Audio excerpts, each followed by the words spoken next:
Has a submissive broken a rule? Need a way to correct their behavior? Today we're going to talk about BDSM punishments for submissives, including the 7 principles of punishments, the different levels of punishment, and how to choose the correct one, and different types of punishments that you can do. I'm Brandon the Dom. Let's dive in. Discipline, which involves administering punishments, is a core practice in BDSM, with the D in BDSM standing for both discipline and dominance. And oftentimes, discipline is an integral part of dominant submissive dynamics. Now, punishments can serve as a way to correct submissive's behavior, but only if they're applied effectively and appropriate for the submissive. So first, let's talk about what are punishments. A punishment in a DS dynamic is a method of correcting a submissive's behavior when they violate the mutually agreed upon and consented to rules established by the dominant. The submissive breaks a rule, the dominant uses a punishment, often something they dislike, but within their limits, and is used to correct their behavior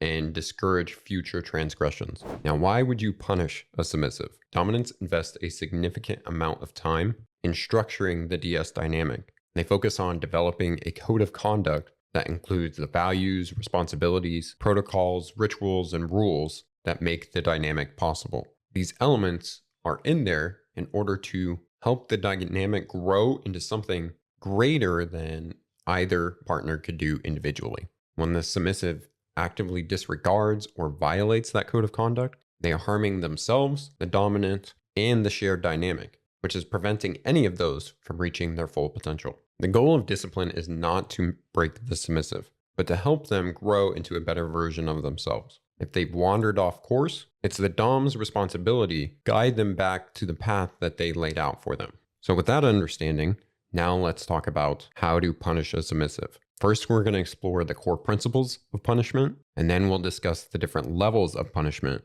based on the severity of the behavior correction needed. And then finally, I'll present a few examples. So I'm going to go over 7 principles of punishment. First principle is to check yourself first. Before punishing your submissive, evaluate your own role in the transgression. Consider, did you clearly communicate your expectations? A submissive cannot follow a rule that they don't understand. The second thing you want to consider, have you assigned too many duties or roles, making them overwhelming? Nobody can be expected to follow 100 rules. Are the rules realistic and actually integrated with your real life? Effective DS dynamics function within existing commitments and responsibilities of your everyday life. If you start adding on too many new things to all the other commitments you already have, it's going to be overwhelming and there's no way those rules will be able to be followed. Next is to consider, does the rule actually serve the dynamic, or is the violation actually a sign that the rule is outdated or unnecessary?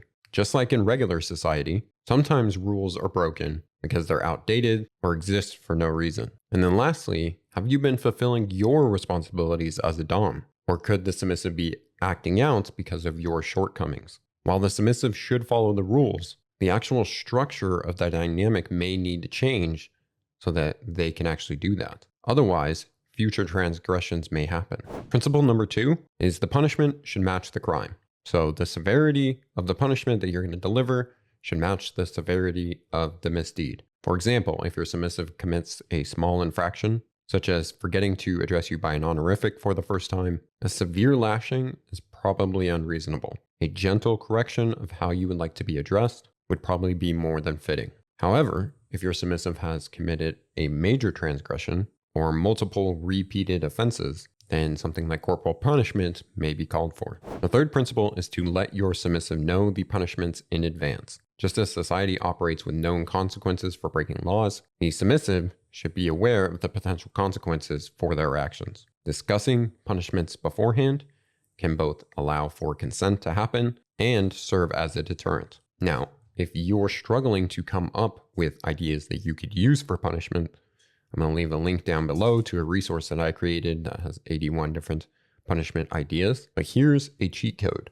Ask your submissive to create a list of punishments that they would find undesirable. Things that they would allow to happen to them, but they don't want to happen to them. What you'll find is people actually hold themselves to a higher standard than you might hold of them. Plus, you'll know that these punishments are okay because they are the ones that said, yes, I would be willing to allow this to happen to me. The fourth principle is being prompt in administering your punishments. Discipline is most effective when delivered promptly. The longer the delay between the action occurring, the behavior that you don't want to see, and administering the punishment, the association between the transgression and the punishment will be weaker. Now, if you're prone to emotional reactions, then take the time you need to cool down before administering the punishment. However, understand the longer that you wait, it can diminish the effectiveness of the punishment. So it would behoove you as a Dom to learn to gain control of your emotions so that you're not punishing it out of anger and can do it cool, calm, and collected.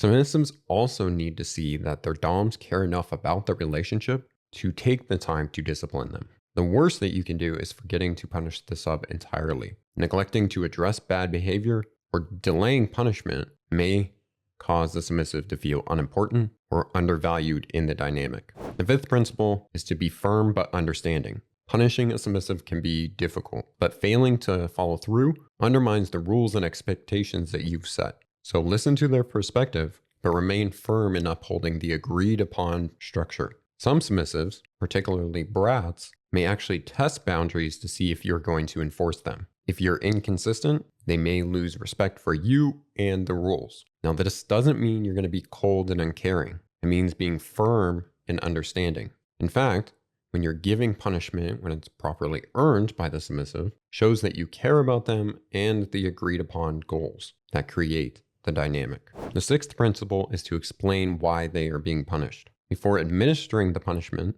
make sure that your submissive actually understands why they are being disciplined. In fact, it's actually more powerful for them to explain to you why they are being punished. So have them describe to you what the appropriate rule or behavior is, how that behavior helps to fulfill the goals of the dynamic that you agreed upon, why their transgression is now wrong, and why she is being punished for the transgression. If at any point during the explanation they're unclear or they don't know, then this is actually a good signal to you that you were not clear in the first place when you set the rules. So now is a good time to correct that by reminding them of your expectations and your intentions. Reinforce this correction by integrating it in the process of punishment. For example, if you're using the punishment of writing lines, have them write out the exact rule that they violated. Another example is to have your submissive recite a phrase after each spanking, such as, "I'll be daddy's good girl." And then the last principle, number 7,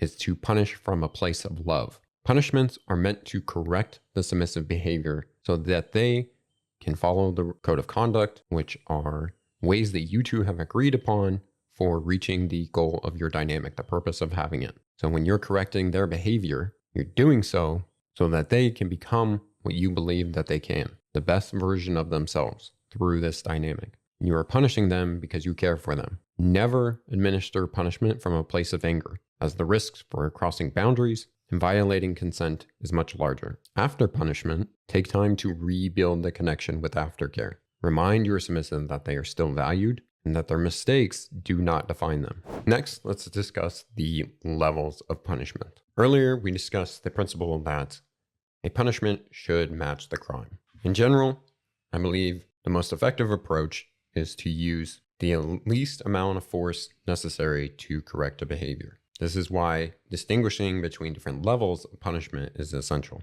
One method is to use a punishment scale, going from 1 to 10, assigning punishments based on severity. When a transgression happens, you use your discretion to choose an appropriate level on that scale. Another approach is to categorize punishments into different tiers, such as corrections, light punishment, and severe punishment. This not only ensures appropriate severity, but provides a framework for escalating consequences in response to repeated infractions. So let's start with corrections. A correction is basically a simple reminder or a mild reprimand, sort of akin to a slap on the wrist, and it's used to address minor mistakes or first-time offenses. Let's be real, your submissive is human. Sometimes they're going to forget a rule. Maybe they find it unclear, or maybe they're just simply having an off day. A brief reminder signals to them that you're paying attention, that the rules matter, but that you're also understanding and fair. The next category is light punishment. For repeated infractions, further discipline may be necessary. So light punishments serve as a corrective measure to reinforce that pre-establish rules and behaviors. Before implementing the discipline, remember self-reflection is key. Are the rules too overwhelming? Are they clearly defined? If not, it's your responsibility to address them, adjust them, and clarify them. Discipline should always serve its intended purpose without harming the submissive's mental state, confidence, or perception of the relationship. Now, the light punishment is going to be a little more than a correction, but less than a severe punishment. And you guys are going to distinguish this by discussing punishments ahead of time and deciding what punishments feel like to them. To one person, standing in the corner may be the worst thing in the world and may be a very severe punishment, where to someone else, it may kind of suck, but it's not that bad, and that may be a light punishment. All right, now let's talk about severe punishments. If the dynamic has reached the level of a severe punishment, there's likely a breakdown somewhere of communications or expectations, which is as much the dominant's responsibility as it is the submissive's. In such cases, restructuring of the dynamic probably needs to take place in order to restore balance. Now, severe punishments are going to be more severe versions of the disciplinary actions that you're probably taking in light punishments. Is hold the submissive accountable to the rules and code of conduct, but also signaling to the dom that the situation needs to be reassessed. So for example, if the submissive strongly dislikes cold, a light punishment may be running an ice cube over her breasts. A severe punishment, however, may be making her hold an ice cube in her vagina, while an even harsher punishment could involve an extended ice bath. Here you can see different levels, each using the same sort of discipline, but differentiated based on severity. The other category of punishment that I want to mention here, which isn't really punishment, but kind of falls into this arena, is bratting and punishment. So if brat play is part of your dynamic, then clear boundaries must be set. See, punishments are basically things that for some people might be punishment, but for that particular person, they're actually fun and enjoyable, and that person wants them. So for example, a lot of people enjoy spanking. Spanking may not be an appropriate punishment and would be punishment to that person. So if you have bratting as part of your dynamic, you need to define when it's acceptable and which punishments are for fun versus reserved for serious transgressions. Because without this distinction, then accountability is going to become murky and the effectiveness of the punishment diminishes. Now, while a DS dynamic is built on structure and discipline, it should also be enjoyable. So if your submissive delights in brat play, create space for that in the dynamic that can be fulfilling for both of you. All right, now I want to lead you through some types of punishments to give you some ideas. So the first type of punishment is painful punishments. This is most common for submissives that don't enjoy pain. However, for masochists who derive pleasure from pain, this method loses its corrective impact. So some examples of this: spanking, tight nipple clamps, or even doing rubber band chopsticks on an outstretched tongue.